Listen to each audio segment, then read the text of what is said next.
E te iwi nau mai hoki mai ki whakamiere. Welcome back to Whakamiere, our weekly podcast where we share te reo Māori translations of stories.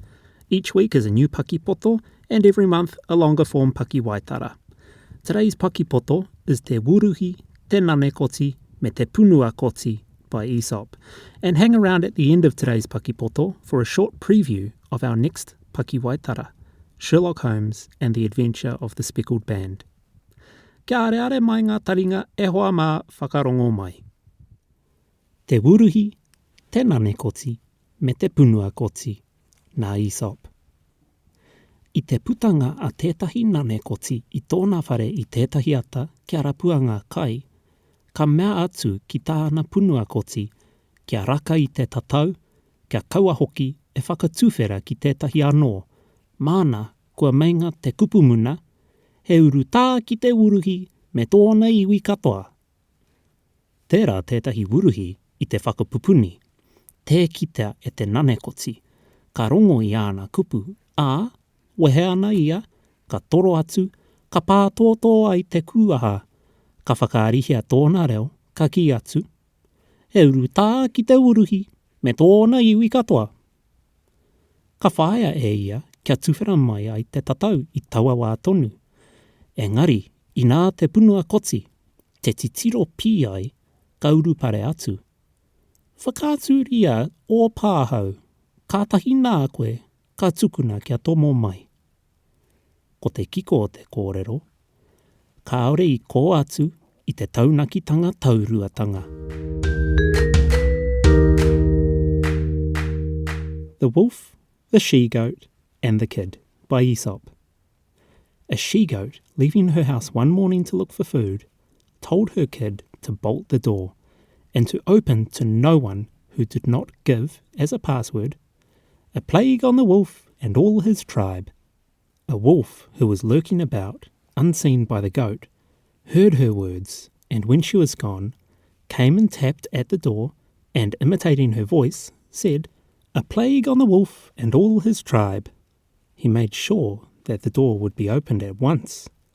But the kid, whose suspicions were aroused, replied, "Show me your beard, and I will let you in at once." The moral being, double proof is surest.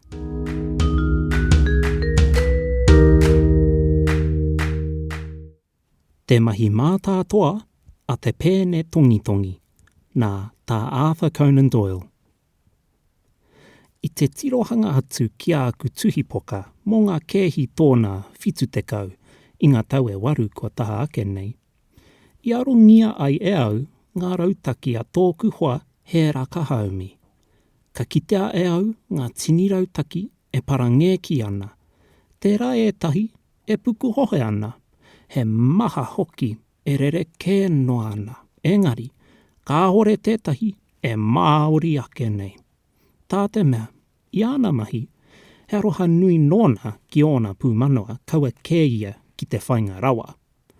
Ka ore ia mo te whaiwahi atu ki tētahi whakatewhatewhatanga, ka ore hoki i anga ki te rereke, ki te mīharo hoki. He oti, mo e nei kēhi kanorau, ka ore e oti ia hau, te maumahara ake ki tētahi anō i pērā rawa te rahi o ōna anō āhuatanga, i tērā e hāngai nei ki te whānau rongonui no harii, arā ki te whānau roiroto no tōke morānu. I hua ake ngā āhuatanga o te rangirā, i ngā rangi maro mahue o tā māua nohotahi ko haumi, i tā māua noho hei hoa tara āwhare ma kaukore, i te huarahi o peika. Ai rā pēr, kua pūrongotia kētia ēnā, engari, i herea au e te tūmata iti i taua wā, ā, kua motu kia i ngā marama tatanei, nā te matenga o te wahine i kupu taurangi atu ai au. Ka whai hua pēr i te whakaputanga i ngā meka, he mōhio nōku ki etahi kō himu whānui mo te matenga o tākuta kripi roiroto, nā wai, kua kino kē atu te kaupapa nei i ngā kōrero pono. I tētahi ata, i te ihu o Āperira, i te tau 813, ka hoau, ka kite au ia he raka haumi, e tū ana, kua kahuria katoatia i te taha o tō oku moenga. I tōna tikanga he rite tonu tāna maranga takamuri, I te whakaaturanga mai a te matawa i te kurupai kua hauwha anake mai te whitu, ka horere tāku kamo atu ki aia, me te hāno ka pakutakarita hoki pēau, he rite tonu kē no āku anō tikanga. Ka aroha i tāku whakaohoi a koe wā tene, hei tāna. Engari, mō te tinima kiu kē te take i te ata nei, ko whakaohongia a whaia haru tene, nā wai kaurupare mai ki au, a kaurupare atu ki a koe. He hoki rā, he ahi, he kāo, he kiritaki. I te ahua nei, kua tahi amo mai tētahi wahine rangatahi, te nonoi ai i tāna kōrero ki au. Ke te rūmanoho ia e whangana. Kāti, ka tihoi ana ngā wāhine rangatahi i tēnei haora o te ata, whakaoho-ohongia ai ngā tāngata i ō rātou moenga, e whakapai anau, he take whitawhita tāna hei kōrero. Ki te ai, ka ngahau te kehi, kaore kore ka hiahia hoki koe, kia whaia i tōna o rokohanga. Aha kua tēnā, i whakaaro anake au, kia karangatia koe, e whai wāhi mai ai koe. E hoa, e kore rawa e mahue i au.